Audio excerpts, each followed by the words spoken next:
Good morning, my dear students. Welcome to this class. I wish that I could see you in person, but under the circumstances, this is the best that we can do to continue your education as good as possible.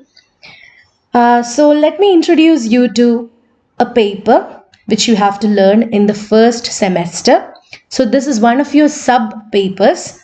This is called Popular Literature and Culture. Now, in this class, I want to introduce you to the concept of popular literature. Let us move on to discussing what is popular literature. Before that, I hope that you all are well, and I really hope that we can all meet and sit together in a class someday real soon. So let's move on to popular literature. Popular literature means these are writings which are intended for the masses. These are writings which are read by large audiences. The difference between artistic literature and popular literature is that artistic literature might be read only by a few number of people. It will have a targeted audience. Whereas in popular literature, it is actually written to be enjoyed by large audiences of people, irrespective of class, gender, etc. So these writings, it has wide and continued acceptance. And how we can measure this acceptance is that we can look at the number of books or number of sales or something like that. And we can also see if this particular work has been imitated by other writers. And then we can also see if it has been adapted into other cultural forms. For example, a popular book comes out and a movie is made based on it. And also you can measure this success by looking at how much of a commercial success it made, how many reprinting this book has got. It's not necessarily just books, which we will be discussing soon. So putting it very simply, popular literature is what an unsophisticated reader has chosen for pleasure. You are a person who don't read much, but on a trip you want to pass some time reading a book. So you pick up a book at the local in a railway station bookstore or something like that. It won't be a great work of art. It will be something very light and readable. And this particular thing will be an example for popular literature. Mainly, it is designed to entertain large audiences, unlike artistic literature, which I already mentioned. Another fact about popular literature is that it does not aim for a high degree of artistic or formal beauty. To be categorized as artistic literature, any work has to adapt to certain forms which have been proven by past masters. So, in popular literature, you don't have to aim for this formal beauty. You don't have to give a lot of focus to form and artistic beauty and everything. And the most important point about popular literature is that it is ephemeral. It is not intended to stand the test of time. It will be popular only for a short period of time. After that, a new work of art will come, or a new popular work will come, and that will actually take its place. So, ephemeral means it is not intended to stand the test of time. Now, let's see how popular literature grew. We can trace the growth and flourishing of popular literature as a parallel movement to the growth of technology.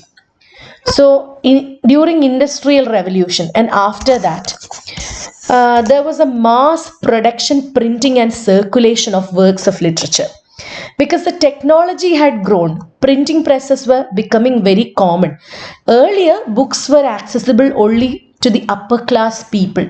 But now books started to be available and affordable to large sections of the society. So after industrial revolution, it was actually a parallel movement. While technology was growing, popular literature started to grow and flourish.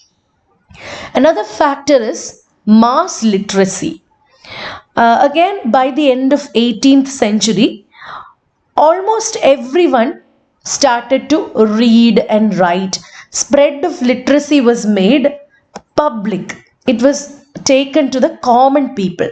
So there was a mass education, and apparently the spread of literacy was another favorable factor for the growth of popular literature. Now everyone started to read. Everyone knew how to read the alphabet. So they wanted to pass their time by reading something light. So that is why popular literature grew. And when I say popular literature, it is generally non-establishment and non-official publications. It is not directly linked to any establishment like religion or any official capabilities. But we can also consider during this era after industrial revolution, for the spread of religion, like for example Christianity, large number of tracts were published, religious tracts, short leaflets were published, and they were circulated for certain groups in the society. We can also consider these religious tracts to be popular literature. By 19th century, we also saw an increased number of cheap improving literature produced. For example, there were classic works, but it was not written in such a form that it would be enjoyed by the common people. So for the common people, the classics were simplified and cheap editions of it, costing a penny, was released by 19th century. So this shows the growth of popular literature was parallel to the growth of technology. Now let's see the difference between popular and artistic literature. Now there is, even when we say that there could be a boundary between popular and artistic literature, this boundary is not often well defined. We can notice that there is much traffic between the two categories. There is much traffic between popular literature and artistic literature. It depends upon the current public preference and later critical evaluation. There are two factors: current public preference and later critical evaluation. For example, William Shakespeare, he is one of the tallest towers in English literature world. But at the time when he was alive, during his lifetime, he did not have much acclaim. He was more considered as a writer of popular literature and not artistic literature. He had many contemporaries like university wits who were university educated people who were writing works which conformed to the formal method of the day. But William Shakespeare was actually treated with much disdain and scorn by these people. He did not have a university education. He wrote in a different kind of language, so he was not considered to be an artistic literature writer. He was considered as a writer of popular literature. But later, in the centuries that followed, many critical evaluations were done on Shakespeare. Now, this earned him the status of an artistic writer. Today, we consider Shakespeare as a writer, as an artistic writer, not a popular writer. So the main difference, as I mentioned before, between popular and artistic literature is that popular literature is ephemeral. It loses its appeal and significance with the passage of time. It does not stick. It is very popular for a short period of time. After that, it will lose its appeal and significance, and new similar works will come which will become popular. And when we consider the readers of popular literature, I mentioned earlier that popular literature has large audience irrespective of class. People from all epochs of life read popular literature. But primarily, the appeal of popular literature has been to the poor class. And by the end of the 18th century, popular literature was written for children as well. Now, why should we study popular literature? We are students of literature. As students of literature, we are actually studying the past, what the past masters have written and stored for us in books. But as we study the past epoch, any study of the of past is incomplete without studying the literary proclivities, literary tendencies of men and women of the time. Now, we know that we have been learning artistic literature a lot in schools, in curriculum and everything. We have been prescribed with artistic literature. We know the great masters and all. But what we didn't know till now was that what did these men and women do in their past time? What did they read for pleasure? So, popular literature of any era has to be learned to get a clear view of the lives of men and women in the past. So, popular literature is actually a window which opens into the lives of men and women in the past. It helps us understand what they read and what they enjoyed for pleasure. So, that is why it is equally important to learn popular literature along with artistic literature. Now let's look at some genres of popular literature: folk tales, fairy tales, ballads, romance, periodicals, fantasy, science fiction, westerns, detective fiction or murder mysteries, horror, children's literature, comic books and cartoon strips, chick lit, that is literature written for the enjoyment of women, dance, music, art, television shows, etc.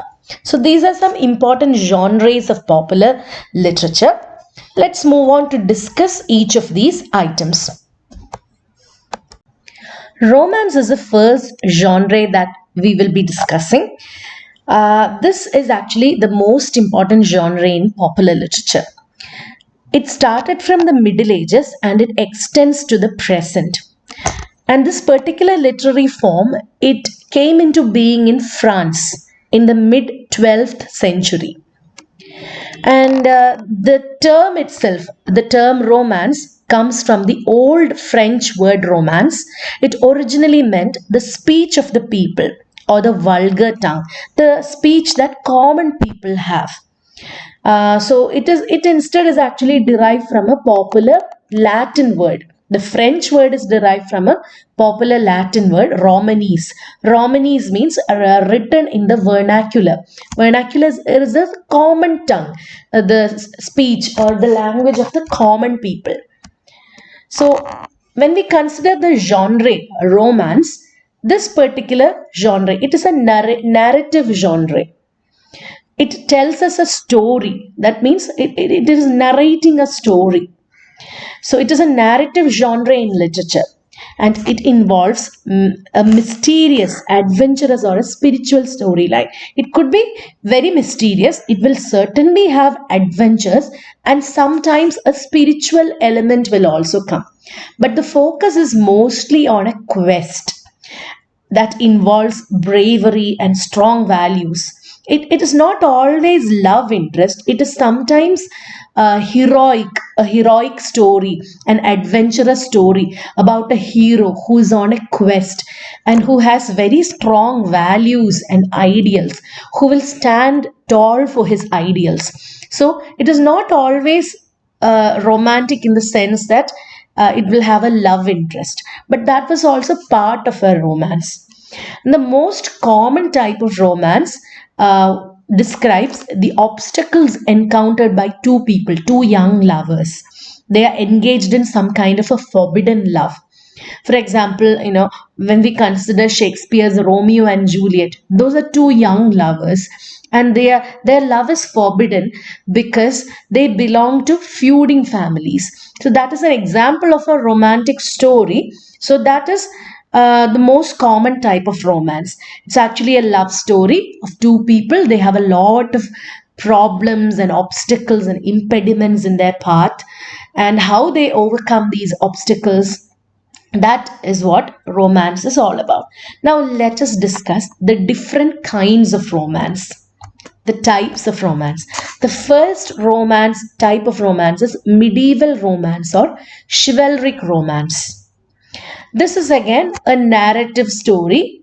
This one developed in the 12th century France, and it also spread to literatures of other countries. Although it originated in France, almost every country has their own, especially European countries have their own narrative of medieval romance.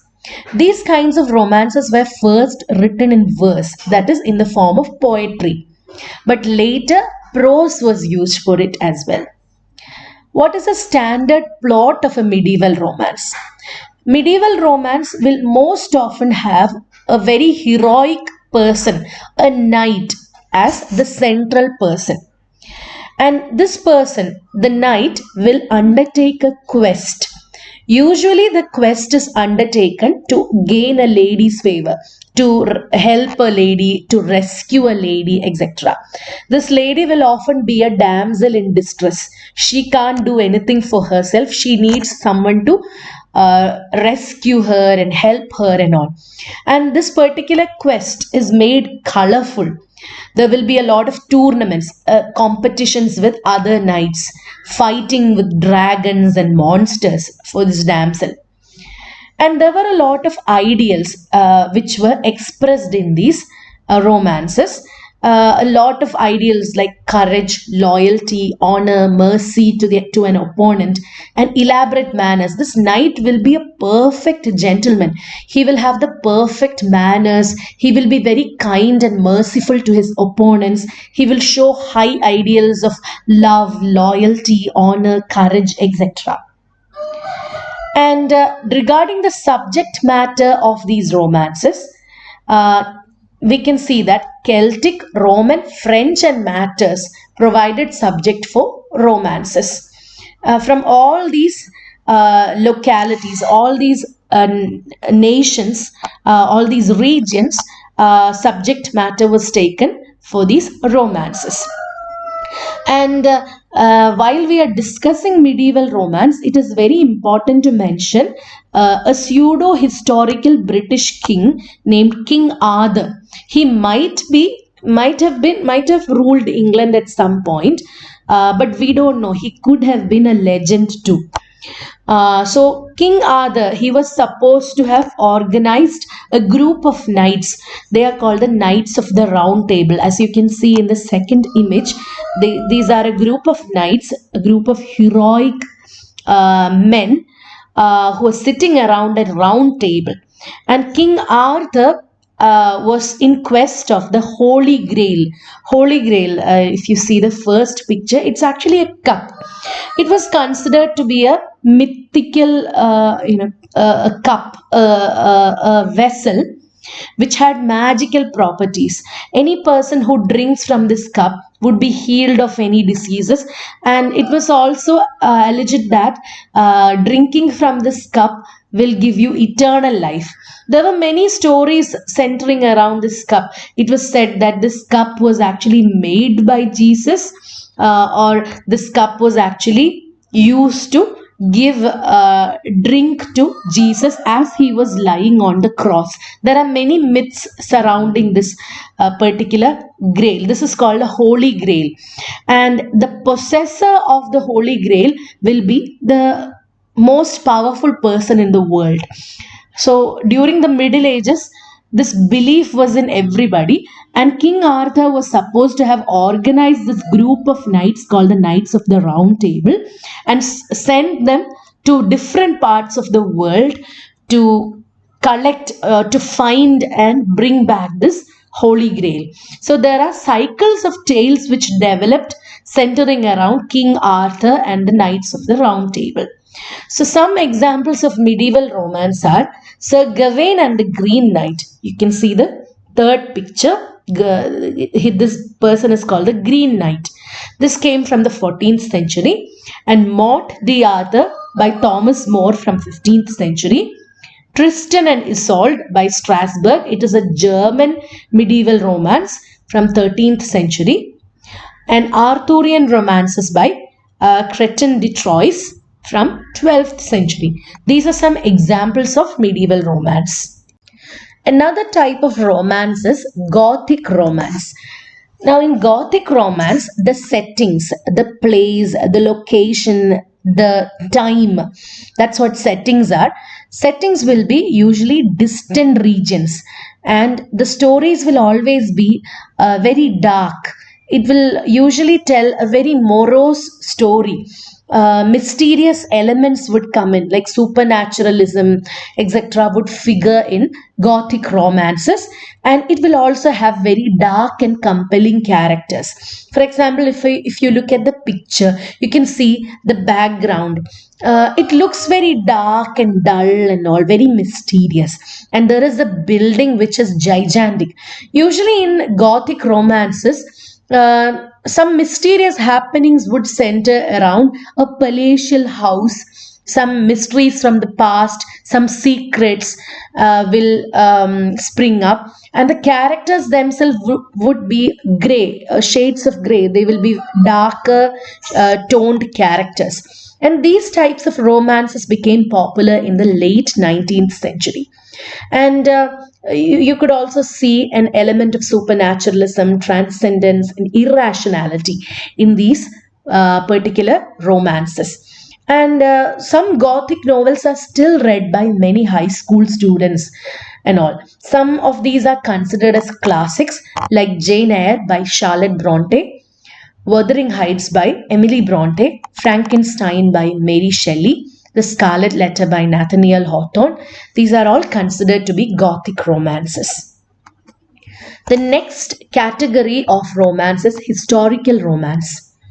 Historical romance, as the name mentions, it implies that this particular story is set in a time that is long past.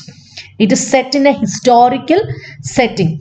When we consider a movie like Titanic, that is an example of historical romance, we can say, because the sinking of the great ship Titanic was historic, and a love story was placed in the context of that historical incident. So that is an example. Now, historical romance, as I mentioned, it takes place in a time that is long past, and it appears romantic because of the adventure and wildness of the time. A lot of things are happening in that time. Lot of life changing, life altering incidents happen during this historical time, and in some way or the other, that in these incidents will impact the lives of the central characters. And that's what I mentioned. This provides value and meaning to the lifestyle of the characters. And some of the important novels in this genre are The Last of the Mohicans by James Fenimore Cooper, Rob Roy by Sir Walter Scott, Ivanhoe by Sir Walter Scott, Wolf Hall, that is a recent novel by Hilary Mantel, and recently Bridgerton novels by Julia Quinn. This one is about, I think, 7 siblings, Bridgerton siblings. Each book is actually devoted to one sibling and how they acquire love in the midst. It's actually set in pre-Victorian times. Let's move on to the next category of romance, contemporary romance or modern romance. Contemporary romance, it focuses on a love story. Most often it will have a happy ending, and it is set in the contemporary time, in the modern times, and we can very much associate with these novels, with the story. Anyway, there are two ways in which these romance novels are written. It will either be written as a series. For example, this Bridgerton novels, even though it's historical, it's actually a series. Another example is Grey series, 50 Shades of Grey. That series, that's actually an example of a contemporary romance. Either it would be written as a series or as a single title romance. For example, novels by Nicholas Sparks, The Notebook, Dear John, The Last Song. These are all examples of single title romances. Another important and very popular example of contemporary romance is Love Story by Eric Segal. So that brings us to the end of today's class. We have finished discussing romances. In the next class, we will discuss more categories of popular literature, more genres. I hope that this class was beneficial for you. Please go through the lesson again and take down notes for your benefit. Thank you so much for listening till the end. I hope you had fun. Have a nice day. Bye.